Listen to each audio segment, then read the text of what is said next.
খাদিজা রাদিয়াল্লাহু তাআলা আনহা রাসূলের জন্য সব দিয়েছেন। ইসলামের জন্য অত্যন্ত প্রহরী ছিলেন তিনি, রাসূলের দুর্দিনের সঙ্গিনী ছিলেন তিনি। তখন নামাজ ফরজ হয় নাই, নবীজি তখন নামাজ পড়তেন রাকাতাইন রাকাতাইন, দুরাকাত দুরাকাত করে। বলেন করাকাত করাকাত করে। এই দুরাকাত নামাজ ফরজ হয় নাই, তাতাওয়ান, আল্লাহকে খুশি করার জন্য দুরাকাত দুরাকাত নামাজ পড়তেন। এই নামাজ আম্মাজান খাদিজা রাদিয়াল্লাহু তাআলা আনহা নবীজির সঙ্গে পড়েছেন।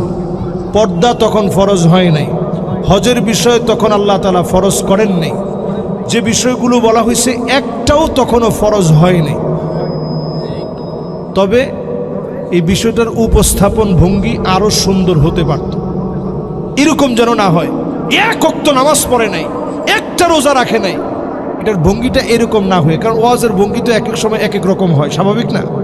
যেমন আমি কথাটা বলতেছি একরকম, এখন আমি যখন সুর দিয়ে বলবো বিষয়টা আরেক রকম হবে।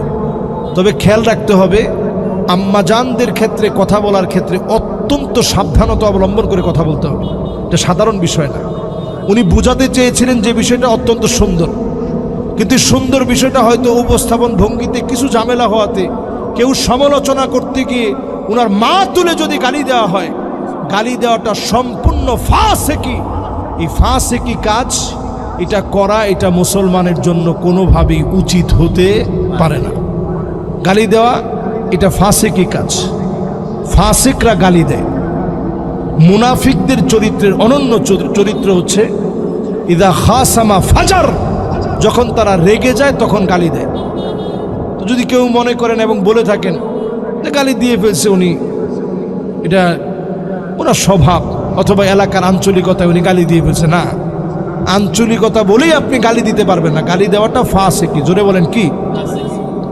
তাহলে ফাসেকি কাজ করা কবিরা গুনাহ। ছোট গুনাহ না বড় গুনাহ?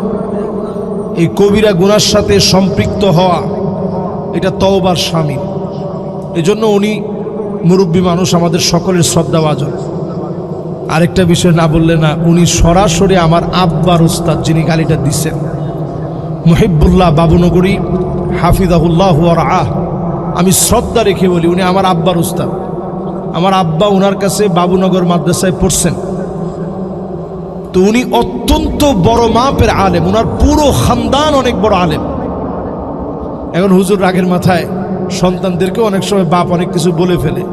তবে এইরকম কথা যেন আমরা আশা করি না যে কথার কারণে আসলে মানুষ সবাই কষ্ট পায়। এই যে প্রশ্নটা আজকে আসছে, আমি কিন্তু ওয়াজ শেষ করে ফেলছি, এখানে মাহফিল সহ আমার মাহফিলের দায়িত্বশীল সামনের শ্রোতা সবাই সাক্ষী। মাহফিল শেষ, মোনাজাত শেষ, এরপর আপনারা প্রশ্নটা দিয়েছেন দেখে আমার এই কথাটা বলতে হলো। এই কথাটা বলে আমি শেষ কথা এটাই বলতে চাই, হুজুরের কাছে আমরা ক্ষমা চাই। আমাদের যদি কোনো ভুল ত্রুটি হয়, তিনি যেন আদর করে ওনাদের ছাত্রদেরকে দিয়ে শুধরায়া দেন। এইরকম অন্তত গালি, এটা মানুষ অন্তত ওনার কাছ থেকে আশা করে না। উনি যেহেতু বয়োবৃদ্ধ মানুষ, অনেক সময় ওনার স্বাভাবিক ব্যালেন্স ঠিক রাখাটা কঠিন, ব্যালেন্সহীন হয়ে যেতে পারে। এজন্য ওনাদের আশপাশের লোকদেরকে বলবো, সব জিনিস আপনারা হুজুরে দেখাবেন না, হুজুরের সব জিনিস দেখাবেন না। দেখলেই উনি ওনার মেজাজ অনুযায়ী, জালালি তবিয়ত অনুযায়ী অনেক সময় একটু ক্ষিপ্ত হয়ে যেতে পারেন। সব ফেসবুকের নিউজ হুজুরে দেখাতে যাবেন না, হুজুরের খেদমত করতে দেন। এখন হুজুরের খেদমত হচ্ছে ওয়াহদাতুস সাফ, এই জাতির ভিতরে একটা ঐক্য গড়ে তোলা। এই জায়গার মধ্যে যেন আমরা ফাটল তৈরি না করি। মুহিবুল্লাহ বাবুনগরী হুজুর আমার বলতে গেলে যেহেতু আমার আব্বার উস্তাদ, তার মানে আমার তো বতরিকা আউলা আমার উস্তাদ। অসংখ্য আলেম না, লাখ লক্ষ লক্ষ আলেমের উস্তাদ, যারা বিভিন্ন জায়গায় বড় বড় মুহাদ্দিস, তাদের উস্তাদ হয়ে ওনার কাছ থেকে বিষয়টা শুনে আমরা একটু কষ্ট পাইছি না? এজন্য আমরা বলবো যে আলেমরা আসলে প্রত্যেকটা কাজ করার ক্ষেত্রে মেপে মেপে করা দরকার। ফানজুরু আম্মান তাখুযুনা দীনাকুম, ওই আলেমদেরকে লক্ষ্য করা উচিত যাদেরকে মানুষ অনুসরণ করে, তাদের চুলার গোড়া থেকে শুরু করে পায়ের তালু পর্যন্ত ঠিক করা উচিত। তাহলে মুখের ভাষা কি বাদ যাবে? সবটা ঠিক করা উচিত। এজন্য আমরা কথার মধ্যে যদি কোনো ভুল করি, আল্লাহর রাস্তায় আল্লাহ আমাদেরকে মাফ করে দিক। আমাদের উস্তাদ মুহিবুল্লাহ বাবুনগরী হাফিজাহুল্লাহ ওয়া রাআহ হুজুরকে আল্লাহ তাআলা ক্ষমা করে দিক।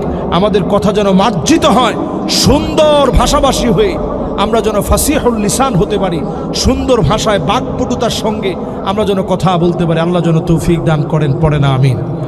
উত্তর পাইছেন তো আপনারা?